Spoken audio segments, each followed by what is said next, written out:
He kōna ipurangi tēnei nā te reo irirangi o Aotearoa.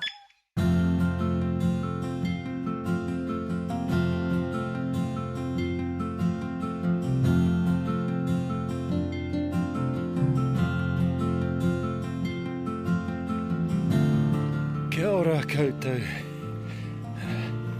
Haere mai, haere mai, haere mai. Whakarongo mai. So, well, if you choose to whakarongo mai,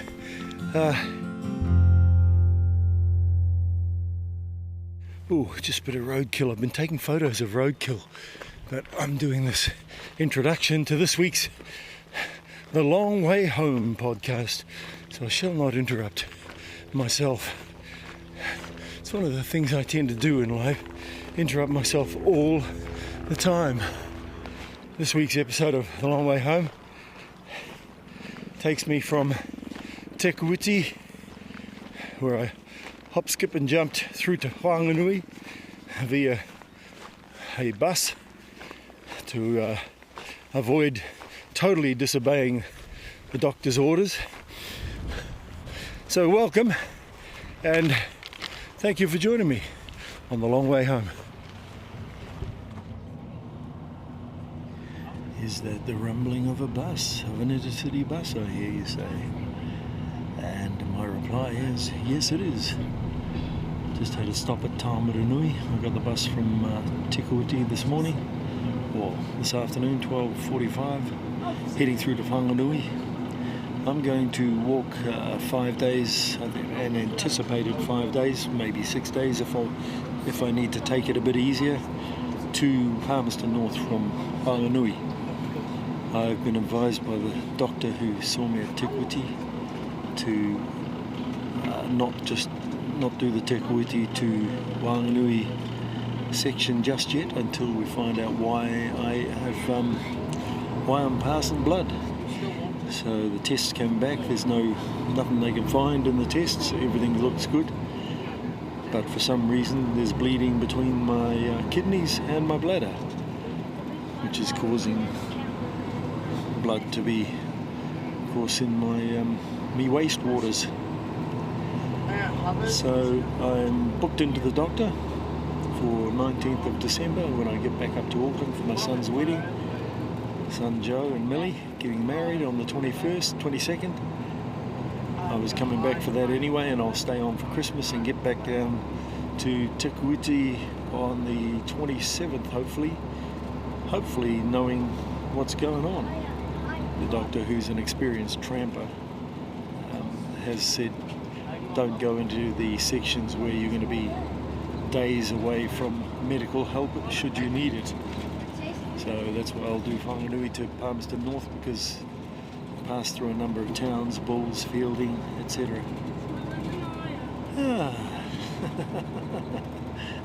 No such thing as a straightforward TA for me.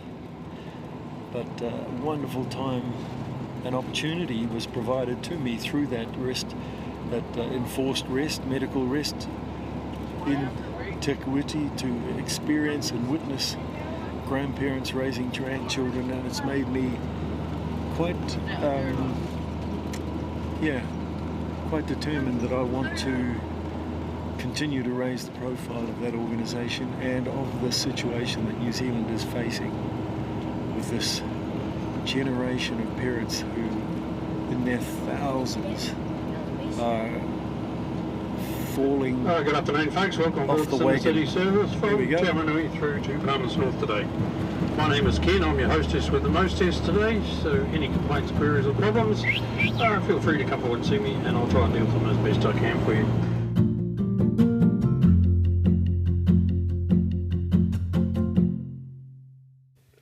What's the date now? It's 10th today. 10th of December. Crikey dick.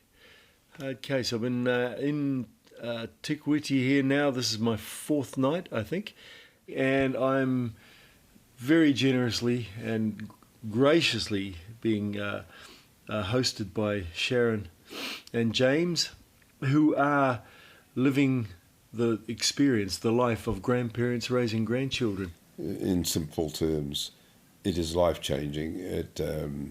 in my case, 70 years old, just getting used to sleeping into 8:30 or 9:30, enjoying it, and then suddenly we're awake at 6:30, 6 o'clock, making sure that the grandchild has a life, from toilet to right through to school life, and other attributes of normal family life, which goes missing when you're asked to take this role on. And when I say asked, it's not so much asked, you're told.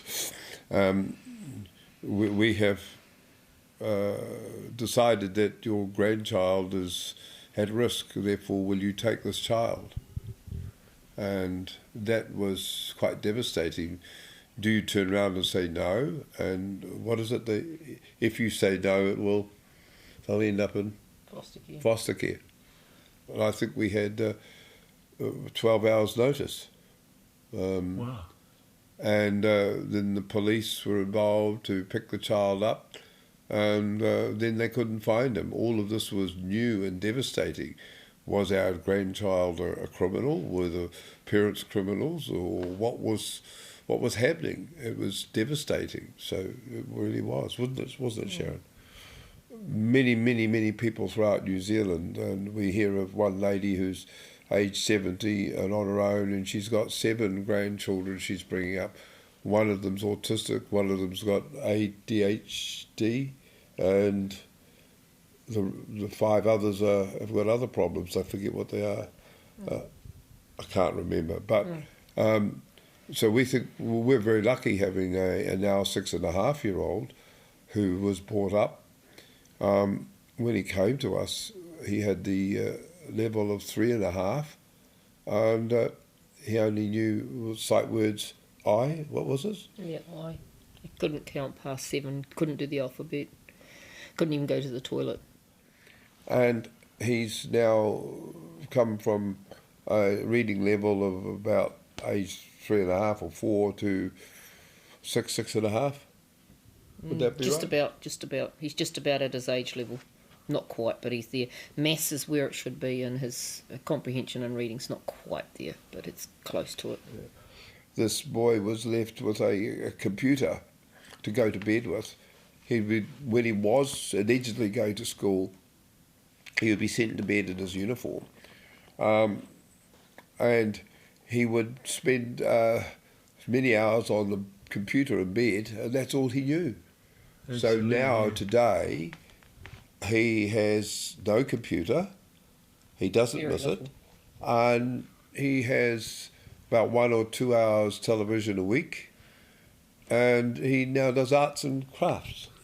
We've heard from our own family, immediate family and friends, and much of the population say, oh, it's a matter of choice. In the case of P and all the other drug addiction, including alcohol, choice is one thing, being influenced by others is another thing. And I think that there is an educational process that needs to be far more powerful than we've ever seen to get the message across to young girls and young men that you want your child to end up in foster care and have no family, then by all manner of means indulge in something that the citizens of New Zealand don't want.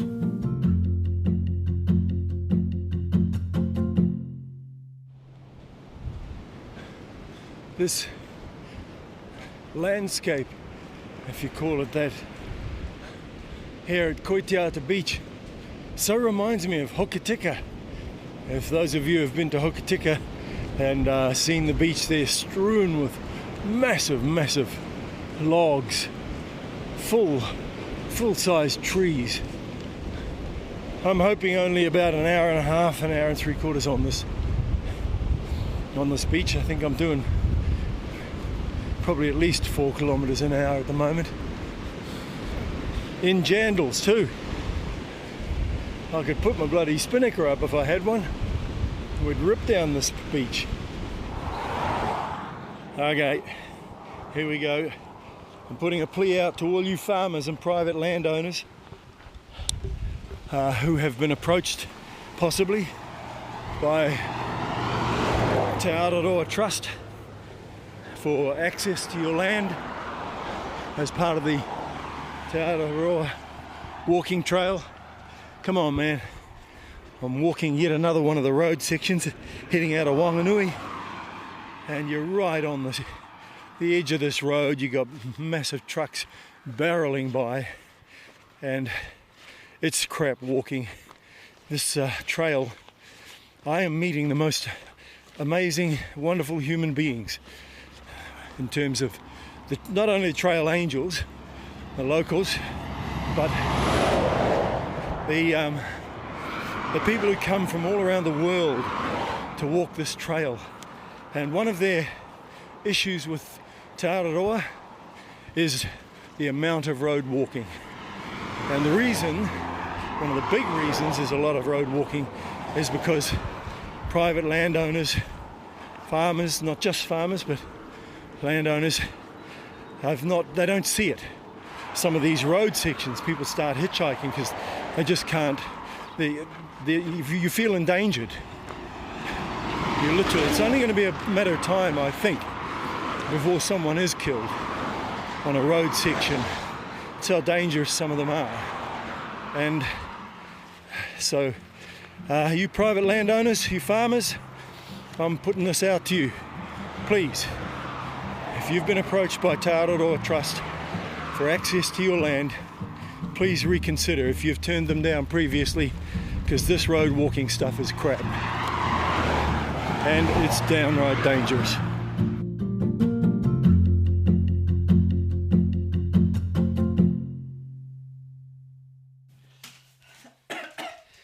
Rightio, so here I am in the salubrious kitchen of Glenn Adams, trail angel extraordinaire. I was put in touch with Glenn through Julie Stacey, who I'd been walking a lot with up north, and she's now well ahead of me, and she contacted me and said there's a trail angel in Fielding if you want her details. And so I contacted Glenn yesterday, and she wasn't going to be home when I arrived. Told me where the key was. Like, this is alive and well in New Zealand. This is the sort of New Zealand that people like to think New Zealand is, many people. And so I'm confirming it still does exist. And Glenn is a wonderful, wonderful example of that spirit of New Zealand that still exists. So what led you to be so generous to people passing through like this? Well, part of it was when I had my breakdown teaching. So it was part of my recovery thing, to just trust people again. That's a bold step to take. Like, was that something that you were advised from counselling or something? Or? No. Well, we got into the touring cycling, and I had already been meeting cyclists because I worked in Wanganui, so I was driving backwards and forwards every day for 13 years, and I'd meet touring cyclists on the way, and where are you staying and what are you doing? And then I started inviting them home. And they just sort of progressed from there. And it's so cool, eh? Because like what you're describing, you obviously get to experience too, that we are all human beings and we're part of a family, a bigger family. That's right. And it's amazing the people I get through here. And as I said, I rescue the odd. My sister teases me, so, you're picking up strange men off the road again. I have thought of trying to put a sign up somewhere, but... Yeah, thank you very much. You're welcome. And thanks for keeping this spirit of hospitality and generosity and love alive in this country. Thank you for keep confirming my hope and humanity.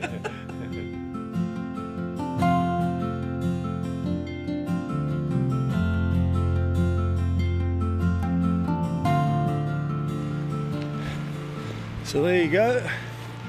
That's another episode down. We'll catch you next week.